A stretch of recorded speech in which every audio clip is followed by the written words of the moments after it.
Hello, everyone. I'm Jim Garrison. I want to welcome you to this session of Humanity Rising as we explore this extraordinarily mysterious but compelling domain of angels and demons and the question of evil.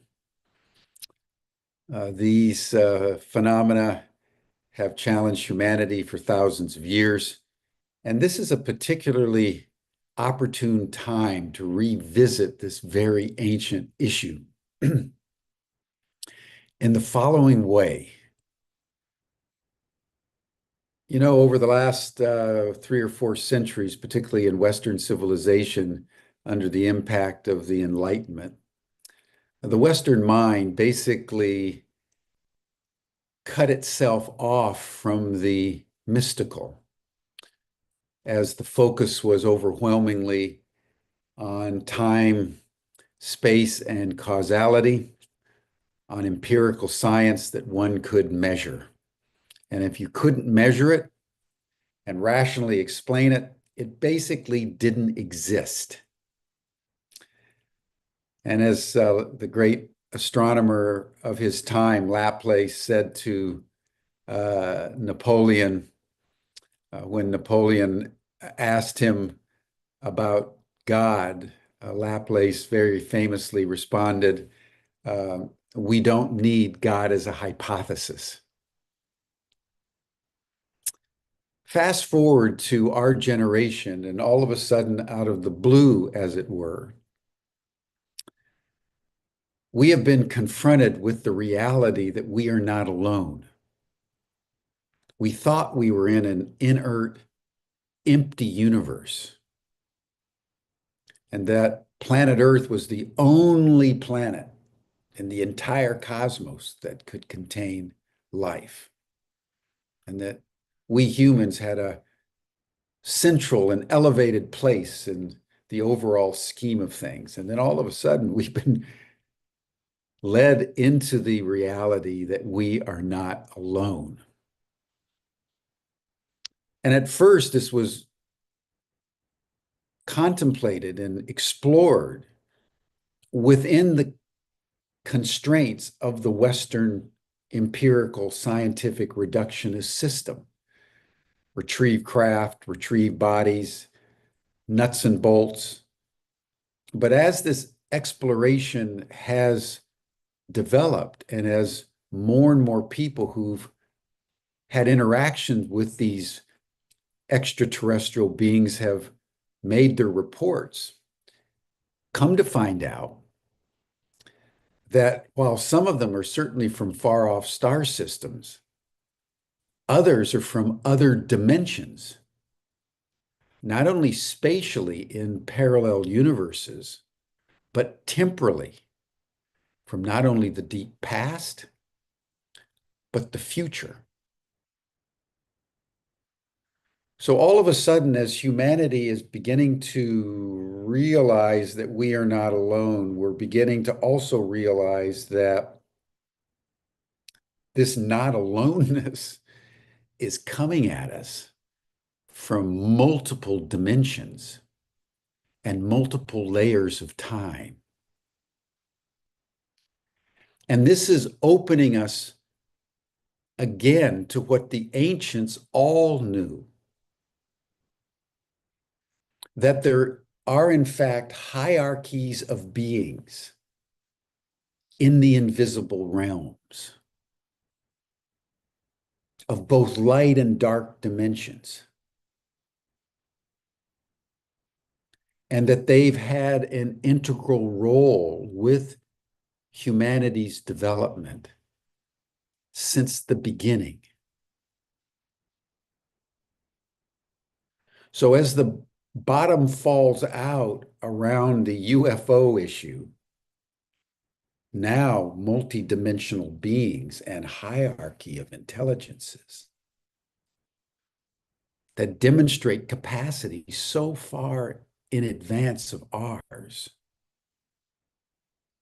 Humanity is being opened up to an exploration of remembering, as Plato would call it. We are discovering something that is fresh to us, but happens to be deeply buried in our primordial past.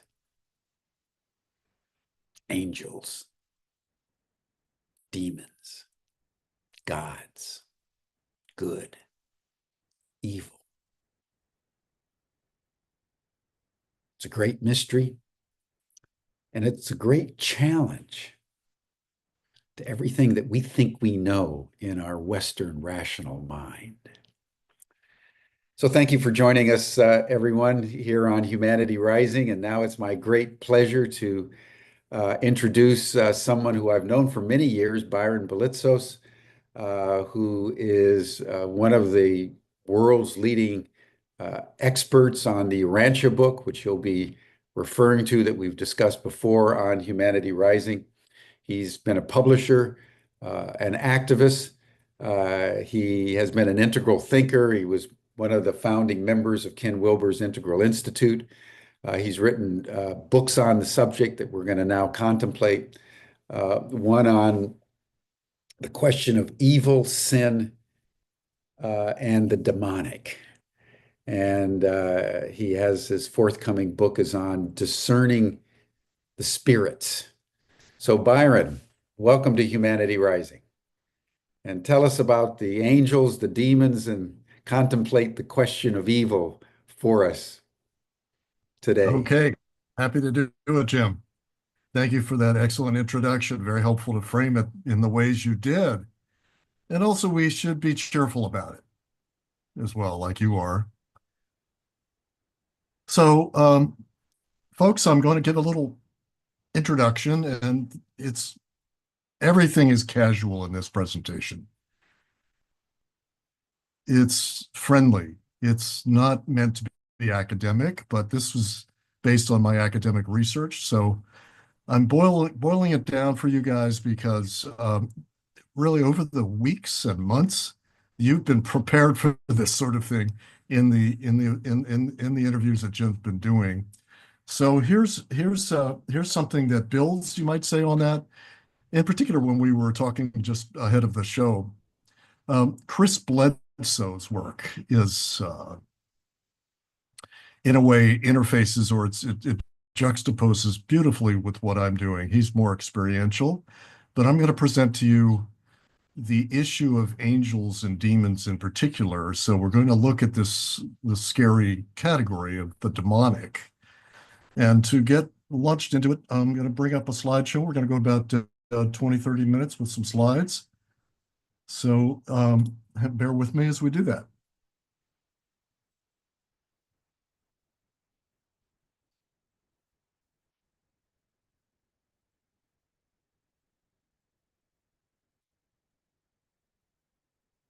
All right, everybody. So this is not just about angels, demons, and the problem of evil. It's also about searching for an integral solution to the problem of theodicy. So theodicy, one friend thought that I meant the Odyssey of Homer. It's not the Odyssey of Homer. It's theodicy, which is a more or less academic theological discipline having to do with the problem of evil and how we solve the problem of the fact that evil exists in a world in which, according to the ancients, had a loving deity present. So let's proceed with that. And this is my new book. Well, it's last year, 2023. It's based on many, many years of research on this problem. And in this book, I'm trying to introduce the demonic, and I should say by way of introduction, that we're going to focus on helping you recognize the demonic as distinct from evil and sin. So first I want to give a little tribute here to David Ray Griffin. Many of you probably heard of David Ray Griffin. David was the person that revived this study of the demonic, but also of evil in general, with this groundbreaking book in 1976, and he updated it again, but it was a huge breakthrough at the time because of the discussion of evil was still kind of based on traditional sources. And David brought forward the process theology, or process theodicy, as he calls it, feature of this. And David then later, after his retirement, became as you can see here in the slide, he became the high priest of the 9/11 Truth Movement, according to an article on the alternet.org. And I bring this up again about this issue of the demonic in connection with David's work, because David is the example of a theologian that was able to recognize the demonic when his colleagues could not. So David ended up writing 10 books about 9/11 after his very illustrious career. He was really one of the world's leading Protestant theologians, known throughout the world, and his books translated in many languages, and they're really, really groundbreaking books that all of you may want to look at, particularly if you're philosophically inclined. In any case, David has not been so supported by his theological colleagues. And I do want to give a little bit of tribute to these two colleagues when I was a student recently at Union Theological Seminary, and some of you may know about Catherine Keller on the right and Gary Dorian on the left, and they were both my mentors who supported my work in theodicy. And what's interesting is that they know and adore and love David Ray Griffin. However, they did not support his advocacy for 9/11, for a new 9/11 investigation, because it was not that it was too scary. I think it's more theological, that they didn't recognize that there is this category of the demonic in the present world. And that is a theological limitation that we're going to try to cut through in this discussion. But again, I attribute to my mentors. So this inquiry begins with a look back at Job, the book of Job in the Bible, which is really, I think, the most outstanding text in the Bible. And I do a kind of an excursus through it in my on my own book. But what it comes down to with Job, you might remember that his friends, these three guys on the right, accused Job of bringing on his evils on himself. But he insisted in the book of Job that he was not guilty of anything. It was just that these things happened to him. They came out really out of nowhere. As you remember the story, it's just visited on him. Suddenly, all these terrible things happened to him. And so, but the theology of that time said was primitive. Basically, they didn't have a good theodicy. So we're on a journey now. So come with me on this journey. That's a bad theodicy. A good theodicy has many layers. But the most important thing in theodicy that we need to be doing, and the real chief predicament of modern theodicy, again, we're talking about the inquiry into the nature of evil and how we reconcile the idea of evil with the idea of a loving God. So how do you do this if you have horrendous evil? So that's the real big problem in the modern, or really postmodern world, is we have horrendous evils that you might think these are things that only happen in the medieval times. But we have worse evils. We have the Holocaust, we have Hiroshima, we have Nagasaki. We have what's happening in the Middle East. We have the unspeakable evils being perpetrated in Gaza. So how do we manage to understand this with an integral theodicy? So I turn to the Urantia book, and some of you may recall that Jim and I did an interview on this about a year ago, where I gave more introductory material about the Urantia book and the Urantia teachings in general. So if you go back and look for that link, you'll see I think, a pretty nice introduction.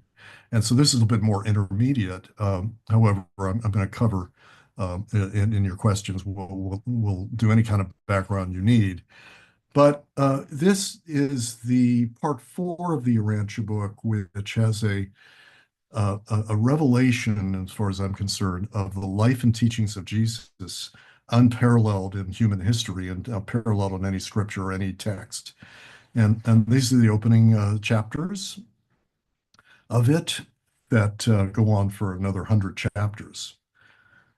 The piece of this that we're going to use here is this particular statement from Jesus as the way they depict Jesus. They depict Jesus as a very enlightened person and in a way a philosopher or theologian when he was speaking to his apostles, right? So with they give you the background, kind of the what was unknown to the writers of the New Testament, which was the actual teachings to the apostles. Although there are some of that is in Gospel of John and other Gospels, but this goes into detail in this case on evil and sin. And so let me read this to you guys. Evil is the unconscious or unintended transgression of divine law. Sin is conscious. Okay, so evil is unconscious, sin is conscious, and deliberate transgression of divine law. Iniquity is willful, determined, and persistent. So iniquity is another term really for the demonic. So we're going to be focusing especially on understanding this gradation of evils.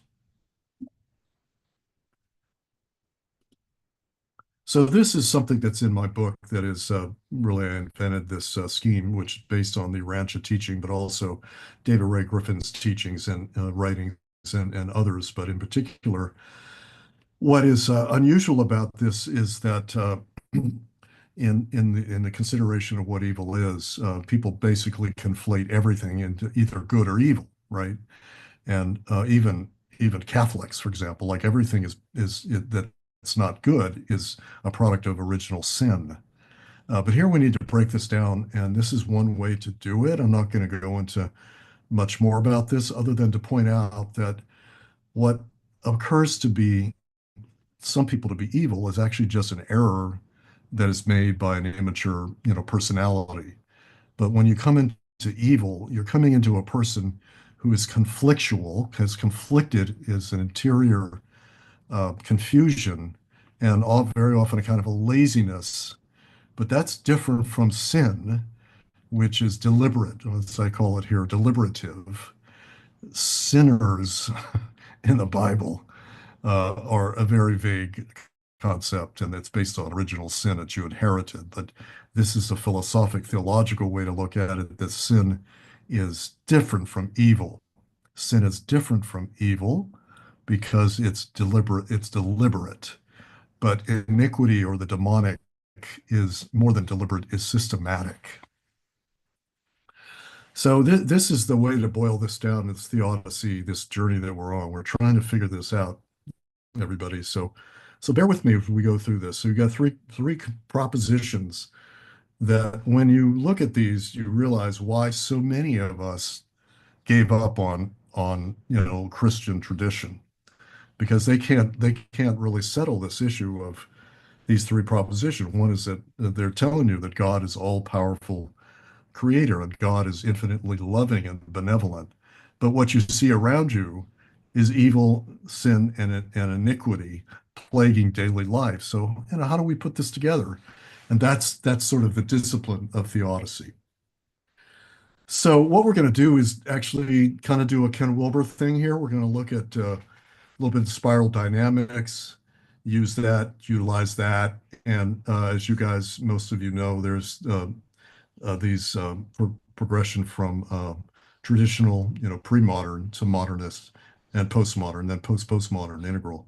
But I'm going to simplify that as traditional or scriptural, liberal modern in evolutional theodicy and theology, and then current future integrative theodicy, which I want to now introduce to you. But in order to do that, in order to be integral, you guys, we have to look at the entire tradition, right? So we're going to transcend and include all the previous positions. So that's what makes it integral. So these are kind of slogans of previous theodicies. So the first one is sort of what you grew up with if you were, sort of a Baptist Christian, is that the devil is present and the devil makes you do it. And this has to do with the bondage of original sin. That's the kind of the basic premise of conservative Christianity. there's a competing thesis that's more in the Eastern Orthodox tradition, which is that we're in partnership with deity, and we have the ability to reach out to deity. But in in the kind of the original biblical view, it's all unearned grace. There's nothing you can do because your will is depraved. So those are two competing, but the one that wins out in the West is really the first one, which is the bondage of original sin. A third view is more sophisticated, and that's from St. Augustine, who really is at the foundation of a Catholic view of evil, which is that what appears to be evil is actually not. It's almost like a Hindu view or a Buddhist view that it's all illusion and that behind it there is a benign reality. And this benign reality is converting evils to goods, right? To greater goods. So if you have, say, the Vietnam War, you may think this is unmitigated evil, but according to these guys, God is behind the scenes converting even the Vietnam War to greater goods because people really became awakened after that war throughout the world to the issues of violence and unjust treatment of oppressed peoples. So the greater goods that come from that outweigh the evils. So this is another view, another way to handle the problem of evil, and particularly demonic evil. Later, after Augustine, as you may know, 16th century, Luther and Calvin kind of do a revival of traditional Christian thought that the devil makes you do it. So, but their view is that everything's under control. It doesn't appear to be the case, but God is controlling things. And so even if these evil things happen, it's meant to be. In fact, it may even be predestined, according to Calvin. So these are five different slogans that constitute traditional theodicy. And one last one is called All's Well That Ends Well, which is a variant that is worth considering if you read my book. So let's go over these real quickly. So the first one is the devil makes us do it. And this is based on the premise that there is a cosmic conflict of Christ versus Satan, that Christ vanquished Satan when he was on the planet, but he didn't banish him from the planet. Satan's still present, but weakened. So there is this presence of demonic beings who fell with Satan. And that's why you can have exorcisms, Catholic exorcisms, because demonic beings are left over from this encounter, from the victory, according to Christians, of Christ over Satan. But it wasn't a complete victory. The victory comes at the end of time. So in the eschaton, as they call it. So there's still this presence of the demonic, according to Christian, basic, fundamentalist Christian, you might say. So what we're going to do is we're going to compare these things to the Urantia view, and then I'm going to consolidate this in an integral theory of, if you will, of theodicy. So the Urantia view actually affirms this, but it frames it in a postmodern framing. It affirms the reality of an angelic rebellion, which is in the Bible. So look, Adam and Eve are a little bit pissed off about this, so I just thought I would acknowledge the fact that they did think that they had a say so. So just wanted to lighten things up a little bit. So in the Urantia view, I want to kind of segue into this so that you can see the huge dimensions of the Urantia revelations. The Urantia revelation states that there was a visitation here 500,000 years ago.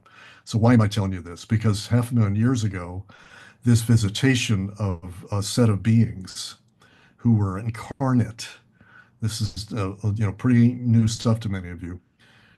This visitation was aborted 200,000 years ago in a rebellion of the angels, according to the Urantia book. So this matches the biblical view, but they give you like 20 times more information about it.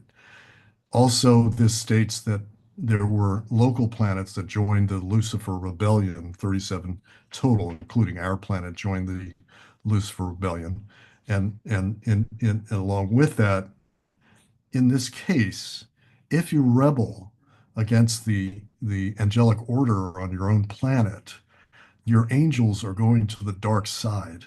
So on planet Earth, the Earth angels joined this rebellion, which was system-wide. And I'll explain what I mean by that in a slide coming up. Now, this is the text in the Urantia book that explains this, and it's kind of a must read for those who are interested in the problem of evil. Now, I'm going to throw in here something about Zecharia Sitchin, and Sitchin's work is very influential, as you know, and sold maybe 10 million copies of this in the series. So Sitchin shows that there was a visitation just about 500,000 years ago, and that there was a rebellion 200,000 years ago. So that's kind of an uncanny match to the Urantia view. Let's look back at the Urantia view. The Urantia view says that it was 500,000 years ago and that there was a rebellion 200 years. So looking back, Sitchin is kind of matching the Urantia view, but gives a very different framing of it that you may know having to do with the Anunnaki who come from another planet. So I just note that, and it's something that you might want to ask about later. One more note on Sitchin, that the Nephilim, which are the very important entities that are explained or presented in the book of Genesis 6, 4 in Genesis, that they were beings who fell to earth. They were angels that were disgraced and came to earth and were embodied and had intercourse with the women and gave birth to a race of giants. So Sitchin this is a footnote, but it's a big deal because Sitchin, his view of the demonic is prevailing in many quarters right now, but it's now come out that Sitchin's work was in certain ways fraudulent.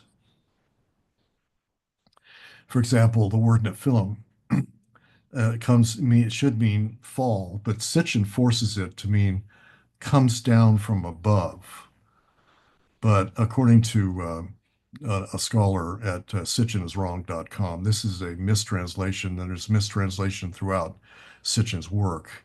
It actually should say those who are fallen, that is spiritually fallen. Genesis 6:4 is what the biblical view is based on, that there was a demonic presence on the planet. But Sitchin says these are astronauts, ancient astronauts. So enough said on that. And now let's look at the alternate ancient hypothesis that we're junior partners with God. I'll just let you look at that slide.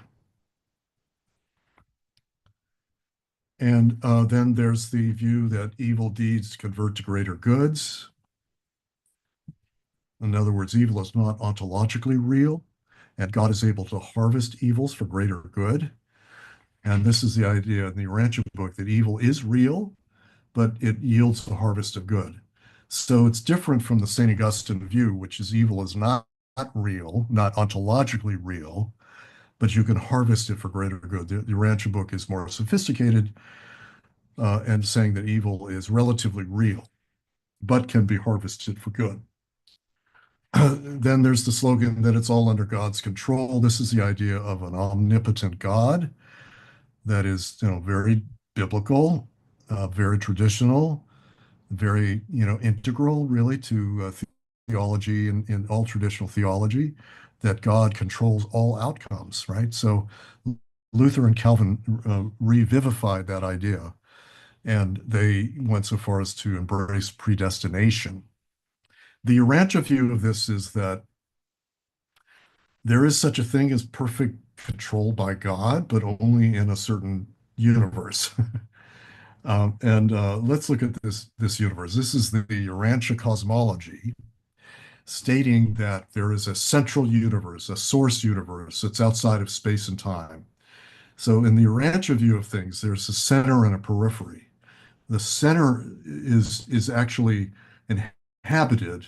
These are inhabited worlds, inhabited by eternal beings. They are not evolutional like us. So at the center of all things is this huge civilization that's been there since eternity. And this is the source universe for all other universes. So in this universe, God is everything's in perfection. So in a sense, God is in perfect control because God's at the center of the whole thing, right?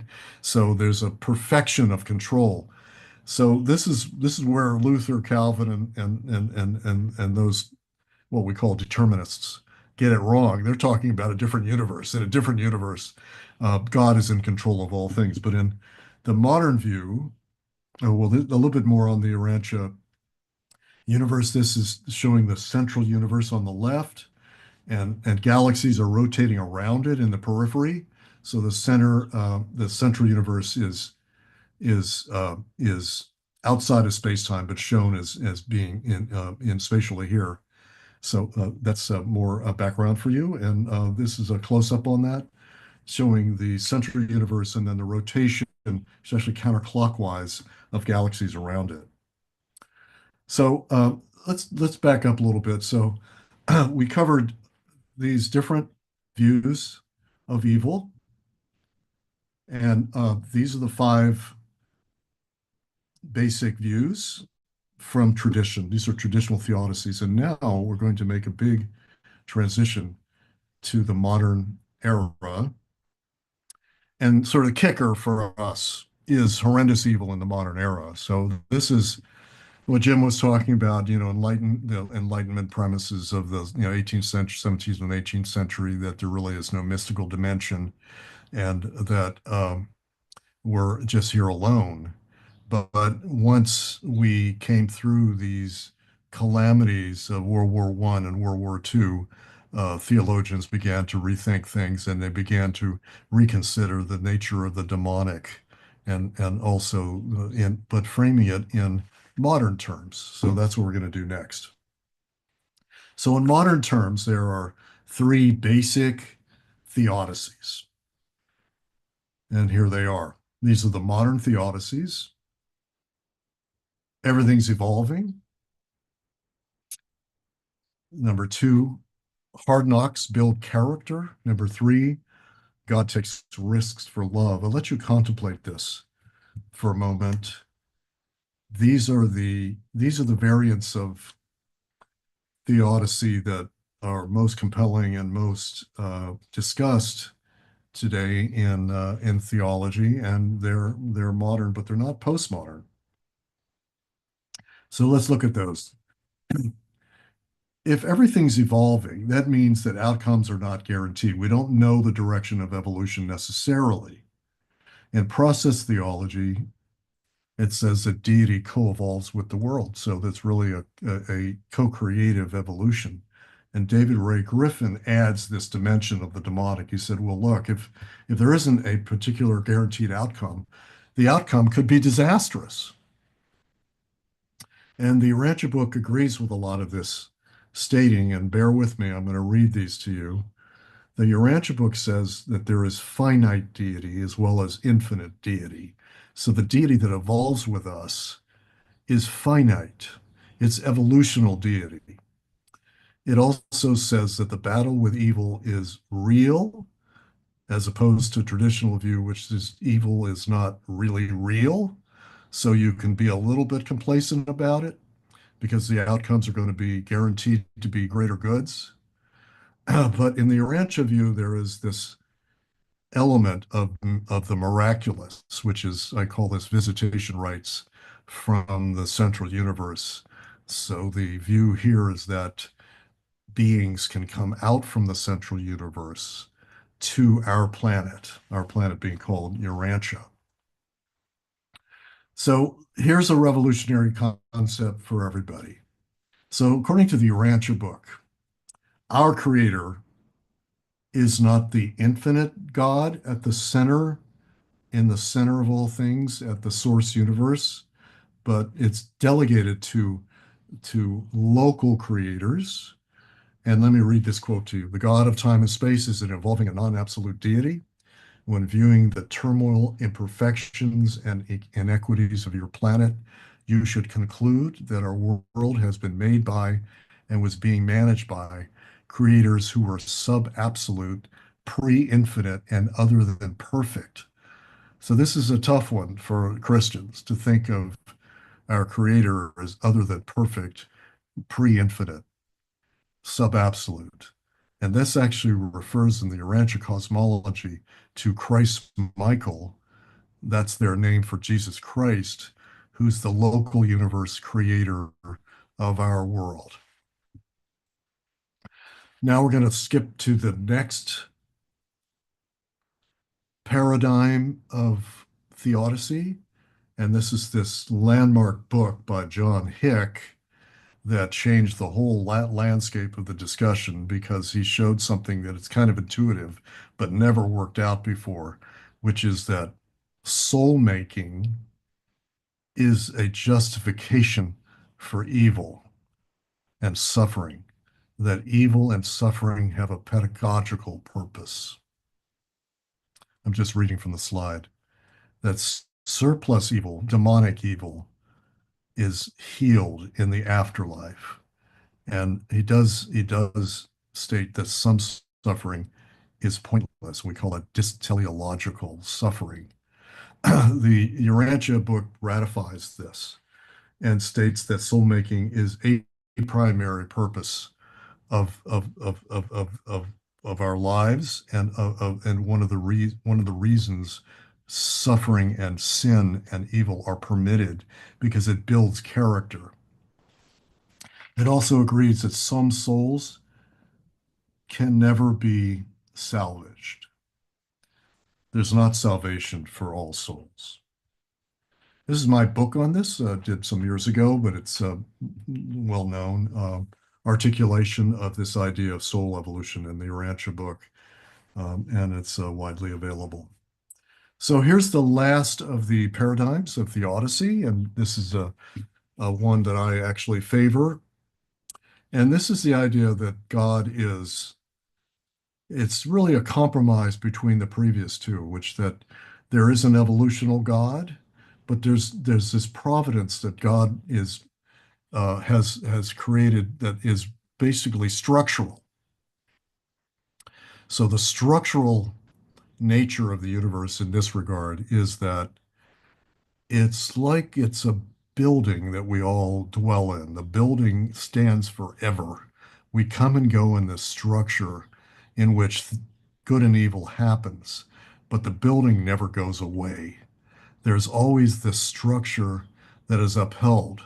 And so there's salvation for the whole, because eventually everybody inhabiting that structure will become enlightened, will become Buddhas, right? So I'm going to read this quote and bear with me, but it's a very important quote to understand to get the issue of evil. Providence functions with regard to the total and deals with the function of any creature as such function is related to the total. I'll read that again. Providence functions with regard to the total and deals with the function of any creature as such function is related to the total. Next sentence. Providential intervention with regard to any being is indicative of the importance of the function of that being as concerns the evolutionary growth of some total. So what this says is that not everyone gets salvation, and there are certain personages who become tools of the absolute, and that there's a structure in which they can be highly effective. For example, Winston Churchill was a good example of somebody whose presence was providential, but it wasn't really about him as a person. And in fact, he was immediately rejected by the people of Britain after the end of World War II. But during the war, he had a function. So this is a very interesting way to understand how deity works with suffering and evil is that not everybody is favored, but whole sections of the universe are able to function to uphold everything. So the whole is going to survive, but any individual may not survive. So to conclude, this is what I believe is required for an integral theodicy. So we're looking here for an integral view of theodicy. So we're going to transcend and include each theodicy, right? So all the ones we've looked at are in the mix, and certain truths are abiding. Others we're going to set aside. That's the integral method. So we're going to take a multi-perspectival integral view to unify this and come up with kind of a ultimate meta theory of theodicy, a theodicy meta theory. And also another requirement is there be a cosmology that's modern, and we call it multiverse cosmology. You can't get to an integral theodicy with a backward cosmology. And finally, is a very advanced truth that deity is not just evolutional, but both absolute and evolutional. So these are the requirements. And I'm going to now do something a little bold here, which is give you I'm going to back up here. To this is the chart showing how all of these paradigms fit into Ken Wilber's four quadrants. So all the things we've talked about actually do fit, and the only text that does all of this is the Urantia book. So all the sources we've looked at, all Christian tradition, the biblical tradition, even modern theologians, even people like Whitehead, people like Hegel, people like Teilhard de Chardin, they all fit into this transcend and include integral schema. Now let me back up and give you a little bit more on cosmology, because remember I said that we need to have a multiverse cosmology in order to get an integral view of evil. So sorry. So this is really what the Urantia book is doing. It's showing how huge is the universe, and the scope is far, far, far greater than any scripture that's ever been presented. And here is a chart showing the inhabited universe. And they call it the universe of universes. So it states that there are 7 inhabited galaxy clusters. And second, that there are local universes of 10 million inhabited planets. And there are 700,000 of these local universes. Thirdly, there are local systems, which are units of 1,000 inhabited planets. So in total, there are 7 trillion inhabited planets in the universe, in space-time universe. That does not include the central universe, the source universe that we talked about previously. The mother universe is equally huge, but those beings are non-evolutional. So this is going to get a little arcane, but bear with me. This helps you to understand the higher worlds. So we just looked at the inhabited worlds in space-time. These are the higher worlds. These are extra-dimensional worlds, according to the Urantia book, boiled down by the artist to show the levels that Jim was talking about, levels of angelic presence. So at the top of this, I'm using my cursor, the top of this is the local unit of of higher worlds inhabited by angelic beings. All right, so let's go back. So that's the first unit. And then as you go higher, it's the next level. And these little circles are actual worlds. And at the center is sort of the capital. And this area here is sort of the capital higher world of the local constellation of 100,000 inhabited material planets, right? So the material planets are on one level, and these higher worlds are on the interdimensional, extra dimensional worlds. And this here, the third one, is the central worlds of our local universe of many millions of inhabited planets. And this is where Christ comes from as our creator of the local universe. And finally, at the center of sorry, I have to go back up. And the third one is Salvington. Salvington is the center of the galaxy cluster that we belong to. And these are uh, many dozens, scores of higher worlds there. And in your afterlife, according to the Urantia teaching, you go through all of these worlds. You ascend through these places as a visiting ascendant being. Topic for another discussion.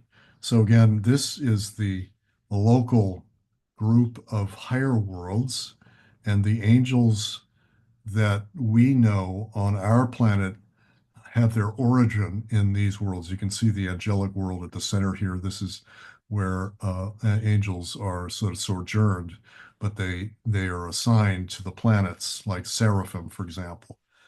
And in the Urantia,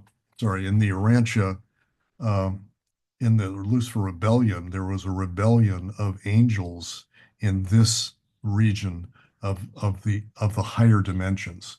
And this is where we get the demonic, because they became demonic beings. So finally, we can end in harmony.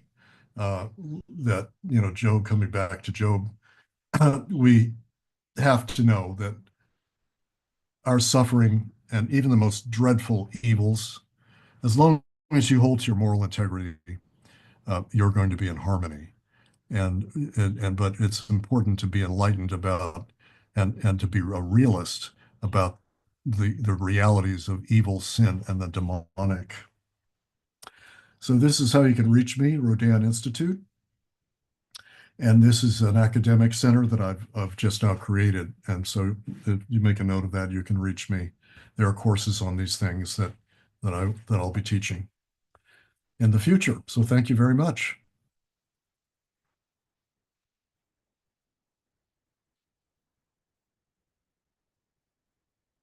Wow. Uh, what is it they say that the universe is not only far more complex than you imagine, but far more complex than you can imagine? And I think you've just given us a discourse, Byron, that both strains the credulity, but enhances the wonder. Because once we take in that we're not alone and that there's billions and billions and billions of other planets and life forms, then the architecture that you're presenting almost becomes inevitable Yeah. Yeah. because you've got to start thinking it through at a cosmic level. And what we know about nature is that it's built according to sacred geometry and mathematical equations and a harmonic perfection and symmetry. So if that's true in the microcosm, it's also true in the macrocosm. And what I've always appreciated about the Urantia book, it's always seemed to me to be a book that was seeking to present as dispassionately as possible the whole thing. Right. Would that be a fair sort of sense of it? Yeah, it is revelatory to our time. And I meant to point out, Jim, that at the height of the horrendous evils of World War II, this text was completed and finishing touches around the time of the Holocaust. So it is a gift at the sort of the nadir, you might say, of human history. And this is how celestials work. When you're hitting bottom, that's when you're going to get some revelation. Now, this we consider those who are believers, we call them reader believers, we believe is an Mhm. epical revelation. And that is up to each individual if you read the text. But the thing is, read some of the text and try to pull this together in your own heart. Is it possible? Is it likely that we need that an update to the Bible is needed, in the modern world, right? Yeah. We have this archaic text, and all around us, even here in Washington, D.C., where you and I live, are churches that are, that are beholden to this ancient text, which is, hopelessly out of date in its cosmology, Mm. actually very helpful in its theology, right? Because we're going to transcend and include its theology. Its theology makes points that we've lost in the post-Enlightenment era, right? So we're trying to retrieve that in integral fashion, spiral dynamics fashion. So your Rancher book is giving you, to answer to your statement, your wonderful comment. It is the whole, it's a paradigm of the whole. It's holistic, interdisciplinary, and multi-perspectival in a Very way good. that's very, very compatible with integral theory, actually. Yeah. Well, let's dive into this angelic demonic distinction. If I understood you correctly, those that become demons were originally angels that made a series of choices that put them on, shall we say, the dark side. How do you understand how that originally happened? Because one would presume that if one is in the angelic realm as a uh, bearer of the light of God and doing the bidding of the divine intelligence, how did that split happen in your understanding to divide the world between light and dark intelligences? Is it because that's inevitable given the polarity of light and dark sort of as abstractions? So this just was a manifestation of it? Or was there something that happened sort of de novo that Yes. created the polarity of light and dark, given the choices? Great question. So it's de novo, right? So it is a possibility that angels who have free will can go astray. They're not perfect beings, right? So a perfect being cannot make a choice for the darkness by definition. They're not perfect beings. They are actually evolutional beings. Like we But are, but it just at a higher, older level, but still incomplete and contingent. yes, because they're in space-time. The Ranch book reveals that there are angels outside of space-time, completely outside of our dimension, in the central universe, as well as humans that have ascended there. But the beings in the central universe are, by definition, inerrant, perfect in all their ways, because they are present in that dimension. But at any lower dimension, in theory, the angel can go to the dark side, but it only happens with the lower orders of angels. It's very, very rare. It's one in a million, more or less. So we are in a one in a million category on planet Earth, on Urantia. Along with That's 37 other planets. So track the kind of your understanding of the chronology of how that split ended up seizing Earth. How did 37 planets join the rebellion? Tell that story. so I showed the higher worlds of the local system. Remember that?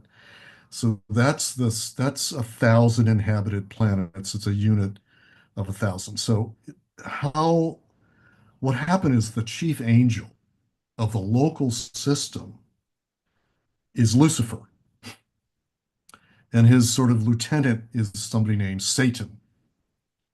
So these are administrator angels. They're like overseeing the angels of a huge system, 1,000 inhabited planets. So they're like the chief administrator. So when your chief administrator begins to, if he rebels against the divine order, it's pretty compelling for anybody under him. And so that's, So we're talking, just so we place it spatially, given the fact that the Milky Way, they say, has billions of planets. If we're talking about 1,000 inhabited planets, that would be a little quadrant in our Milky Way to give some yeah, perspective from the totality of the whole thing to what we're talking about here. We're talking about a quadrant in the Milky Way, sort of the neighborhood here yeah. in our galaxy. So that Lucifer and his associate Satan have jurisdiction over, just so They people can get a picture in their mind. Would that be helpful or not? no, that's correct. Yeah. So it's you Okay. call it a quadrant. It's just a sector, Yeah, it's a sector. but it's administrative. So in the Urantia universe of universes, there's governance everywhere. It's all there's the governance of deity everywhere, pervading everything at all levels. There's governance. So now and then a government goes awry. And if the chief administrator, so the governments are angelically administered, right? But at the top of the hierarchy, it's deity, the Trinity, is the chief, is or the government, so to speak. So at the lowest level, these rebellions happen here and there throughout, billions of galaxies, right? Rarely happens. So that's why we're of great interest. That's why there's so many ETs here, because they're watching how this turns out. Because other planets compared to us are boring. They're just going They're along just getting incrementally. along. They're getting along fine because their administration, so to speak, is working well. But in our case, our chief angel of our planet, which I didn't discuss, but I'll say a bit about this, sort of the governor general of planet Urantia, the chief angel, went with the dark side. So on our planet, the angelic host, as Christians call it, their boss also went with the rebellion. So in the Bible, when Christ, says, now the God of this world has been thrown down, right? The God of this world is demonic because he aligned with Lucifer, who's in this higher world called Jerusalem, remember in that diagram. So his chief boss is Lucifer, his lieutenant is Satan. Satan is assigned to our planet to propagandize for the Luciferic gospel. And our chief administrator, Angel, goes with him, goes with this new understanding, which could be analogous to communism in the sense that they're accelerationists. You need to accelerate everything. Evolution is too slow. Human free will is too stupid. And we should override human free will. We should be coercive to move evolution faster. So that is the Luciferic agenda. And, and So so you've Lucifer, got, the rebellion is catalyzed by an impatience at the yes, speed of evolutionary development and a it's desire an, to enhance it, accelerate it through some kind of intrusions. they are in control of the planet, so they don't have to intrude. They basically are running the planet and they've gone to the dark side. Okay. So they call the shots with the angels who are subordinate. However, there were angels that did not go with the dark side. So that's why there's the war in heaven mythology in the Bible, right? So the one third were cast down Well, by and the not only in the Bible, but in traditions all over the world. all over the world. And this notion of the gods warring with each other and the notion of rebellion and somehow falling out of perfection. It's not just kind of Judeo-Christian, it's Islamic, Hindu. I mean, it's a lot. I mean, It's would you agree with that? Oh yes, absolutely. Greek Yeah. mythology, you name it. Yeah. So you It's have in the collective memory of humanity that at some point in the past, there was this big cosmic battle. We got caught up into it and we got the short end of the stick, so then essentially. let's say we agree on this, so we do. Yeah. And so what is the likelihood that throughout the universe, that's what goes on on planets? That they have calamities, they have holocausts, they have genocides, they have nuclear weapons, they're ready to have World War. That isn't a way to run a railroad. I mean, that's not.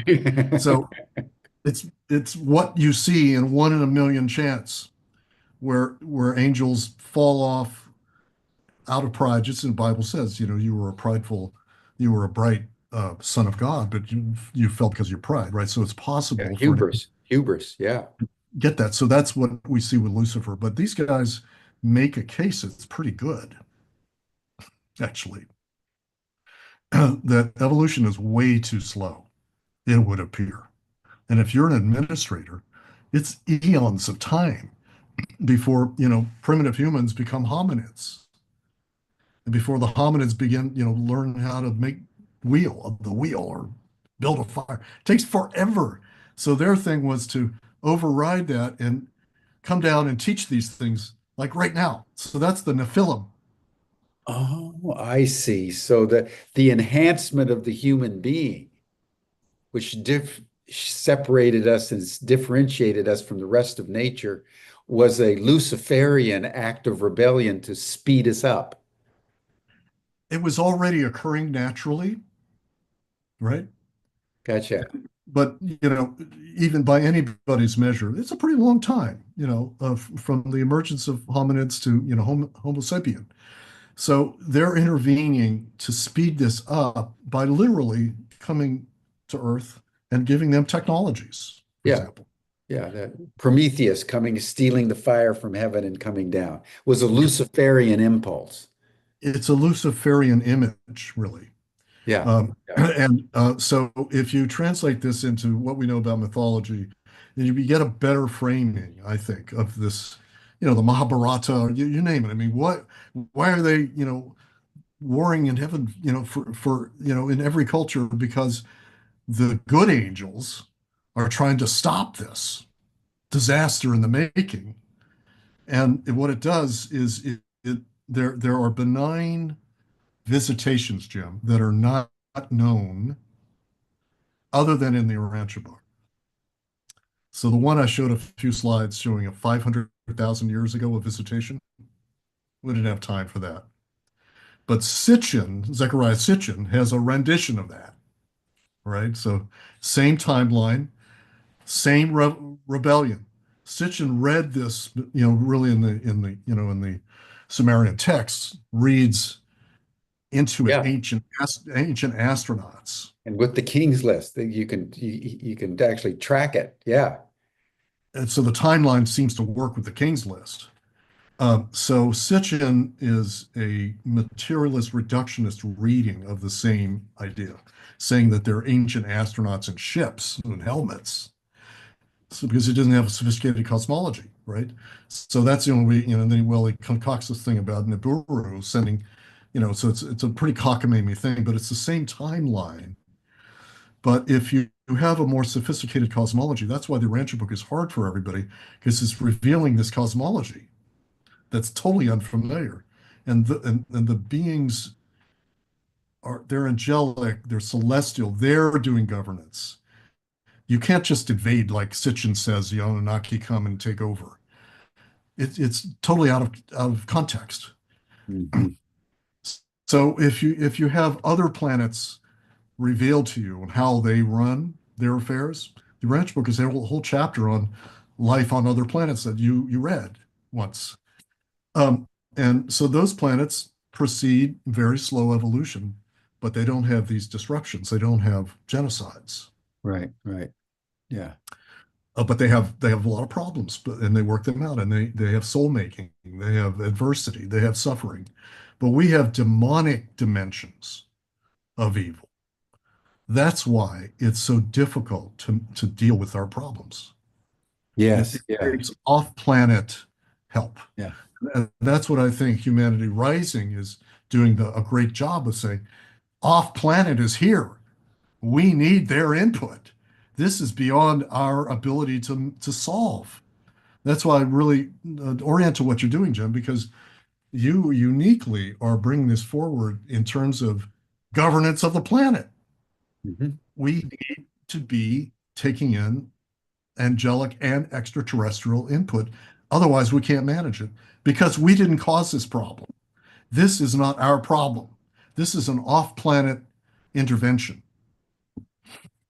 So it's not our problem. And that's where biblical Christianity makes a huge error, saying that it's our problem, our original sin. Yeah, it's our fault. It's not, It's it's our not fault. our fault. This has happened sort of to us from forces beyond and above the human realm.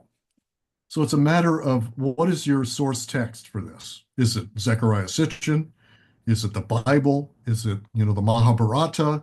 So the Urantia book should be in there as one of those texts that I think has a much more rational and integral view than the other sources. Well, let's ask this as we bring this the beginnings to a close here. So many people have said that this time between 2025 and 2030 is going to be extremely consequential in terms of human development as we teeter on the brink of self-destruction, but also with the ET phenomenon and others, the threshold of unlimited possibilities. What's your understanding of what's going on right now, and what's your understanding of what role these invisible intelligence are playing in human affairs at the moment? We like to think, for example, that Donald Trump is doing whatever Donald Trump, you got Vladimir Putin and Xi Jinping and whoever that's are the actors, and nothing else in the invisible realm is impacting. But as you look at it, how would you describe what's happening now on the planet? I would say that it's in terms of the extraterrestrial visitation is under the aegis of the higher worlds. They are sponsoring them to come here to give us direct input that angels can't easily do. But for those who, psionics is a good idea because you can have ultra terrestrials giving input, and we do, right? So we need all of it, whatever you can get it to come through, because this is the harvest of the demonic. We cannot handle this. We cannot, Netanyahu's out of control. I mean, it's nobody's able to stop it. This genocide, and tr- this is a travesty that such a genocide is happening at a time of high technology and artificial intelligence. It means unparalleled calamity is happening now. So you're hitting bottom. And when you hit bottom, that's when revelatory input occurs. Extraterrestrials are obvious. The ultra terrestrials are harder to interpret. So I'm saying your ranch book is a better framing of the ultra terrestrials or the angelics than there's nothing even close to the Urantia depiction of the higher worlds. Not even close. Steiner doesn't get close to it. This is much more helpful. So I would say that there's a culmination, and they know from centuries ago, they knew this was going to happen. They knew that technology was going to overrun human morality. Because that is the Luciferic gospel. The Luciferic gospel is accelerate through technology.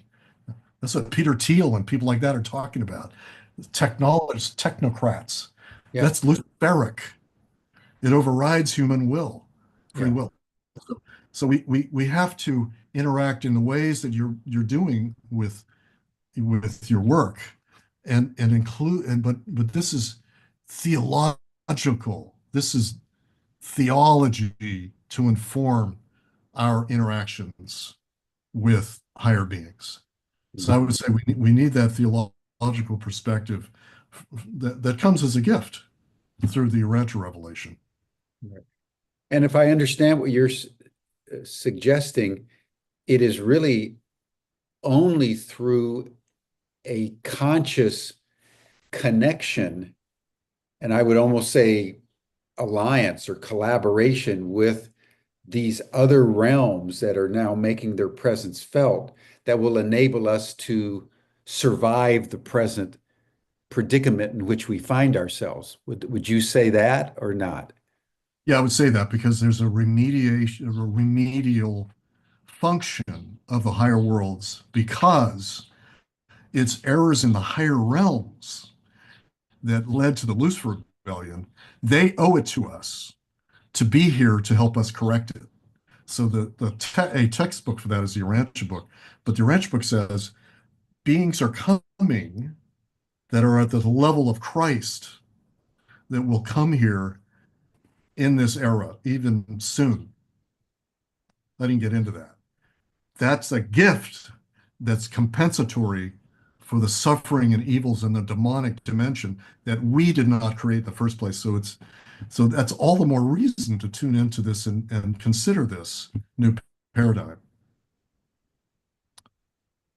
Gotcha. So that's very helpful, Byron, because this impulse that is certainly driving me and Humanity Rising and you and others that are in this UAP disclosure movement is to somehow open up humanity to the heavens in a new way, with this intuition that this connection is somehow crucial, in fact, imperative, if we're going to survive ourselves.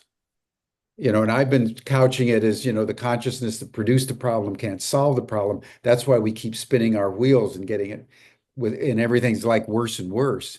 And so this is very affirming to our efforts here, that we don't really know what we're doing, but we're fulfilling an impulse that is almost coming through us to open ourselves to these possibilities. On a normal world, there would already be this kind of interaction with the higher realms. We were quarantined because of the Lucifer Rebellion, so we lost the connectivity. That's why the slideshow was. I took 20 slides out, right? So the connectivity that we're now getting is gifted to us. Is normal. Is what's normal. It's normal on a normal planet. Gotcha. Higher beings come and go. ETs come and go. So when you quarantine a planet, you do it for a good reason. So the 37 rebel planets are all in quarantine because the Lucifer gospel was compelling. So they quarantine these. So we've been a prison planet, so to speak, until this crisis became so acute that it's opened up, even though it's almost impossible to understand. Why are they here? Like I was just had lunch with Stephen Bassett here in DC, and his usual thing was, "What are they doing?" Well, even Richard Dolan, remember in his when you interviewed him on Sunday, he's like, "What are they doing here? What is this for? This is too much. There are all these different ETs, and is it which one, Pleiadians or reptilian?" It's an outpouring of assistance, but some of them are dark ETs, so we get it. I took that slide out too, right? So the rebellion planets have extraterrestrial travel, some of them. So it is our view that those are the dark ETs that are here, that have parasitized, that interacted with the Nazis, for example, right? We have very good documentation of this interaction of reptilians and others, right? That was demonic. So this is another thing. Urantia book helps you understand this demonic presence of extraterrestrials. But it's not, the whole universe isn't like that. It's a rare thing to have demonic ETs coming into your planet because there's governance. Yeah. Got it. Otherwise, you can't uphold. That's the theodicy of upholding. Everything's being upheld, even though there's darkness coming and going. You can't uphold a universe when you have the comings and goings that we have on this planet. Yeah. That's why there's this outpouring. That's why we need psionics. That's why we need remote viewing to get this input. But it's a lot to sort out. Some of it's deceptive. Yeah. And we were talking about Marshall Summers. He's saying, it's basically deceptive, right? So there's so much to sort out. That's why the State of the World Forum should be sorting this out. Yeah, exactly. I mean, Exactly. who else is doing it? I mean, really. So Yeah. yeah. Yeah. So that's why I'm so grateful that you had me on. So thank Yeah. you so much. Thank you so much, Byron. This has been just illuminating and explosively um, kind of earth-shaking when you really take in the implications of what you're saying about a very intricate, vast universe of living intelligences that have been interacting with us for some time with agendas not our own, and in which we've been caught up. Yeah. And now we're coming to a denouement Yes. where the result of the rebellion is manifesting in, Netanyahu and genocide and all the other bad things that are happening in the world. And at this nadir moment, we have a possibility of transformation by connecting with these intelligences that have come to our aid. There you go. That's right. And I've been sitting on this for 50 years and speaking out about it. Yeah. Fantastic. Thank you again for entertaining this where nobody else would. Thanks Yeah. very much to you and everyone at Humanity Rising. Well, thank you. And by the way, everyone, Byron's going to be doing a course in our ET Studies program on these matters, because as I said at the beginning, this isn't just about hardware of a retrieved, UFO craft in Roswell. That's part of it, but that's just the door opener. What Byron is now describing is where we really need to all go, because that's where we're all going to end up. So, Byron, thank you so much. Byron's going to join the after chat. Yes. You can see the link in your chat box. Stan just put it in, and you received the link in your Zoom reminder for today. So that'll bring us to a close. And then next week, we're going to have a 5-day program on women entrepreneurs and women in politics and the rising role of women in society. Thank you, everyone. Thank you, Byron. Brilliant job. Splendid job. Thank you so much. Thank you, Jim.